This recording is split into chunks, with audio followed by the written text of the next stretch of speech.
গ্রামীণ জীবনের আসল সৌন্দর্য লুকিয়ে থাকে তাদের একতাবদ্ধতায়। এই উৎসবের দিনে বড় একটি ঝুড়িতে কলা পাতার মরিয়ে সবাই মিলে ভাত ভরতে বসে। এই জন্য এক ভিন্ন রকম আনন্দ। কারো হাতে চালের ভাত, কেউ আবার কলার পাতার কন্থি করছে, কেউ সাজিয়ে দিচ্ছে ঝুড়ির ভেতর।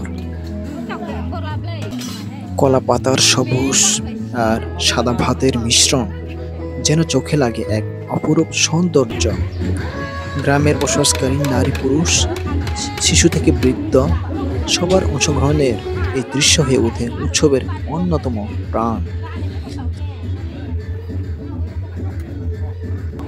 গ্রামীণ জীবনের এইসব মুহূর্ত শুধুই আমাদের পেট ভরাই না, ভরে তোলে মন আর আমাদের আত্মাকেও। তাই আমাদের মনে করিয়ে দেই যে প্রকৃত সুখ লুকিয়ে আছে সরলতায় আর মিলেমিশে থাকার আনন্দে।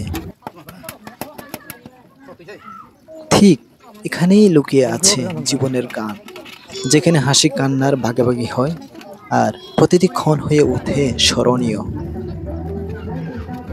এই সব মুহূর্তগুলোই আমাদের শেখায় সুখ মানে বিলাস নয়, সুখ মানে একসাথে থাকা, ভাগাভাগি করা আর প্রকৃতির কোলে হাসি খুশি জীবনযাপন।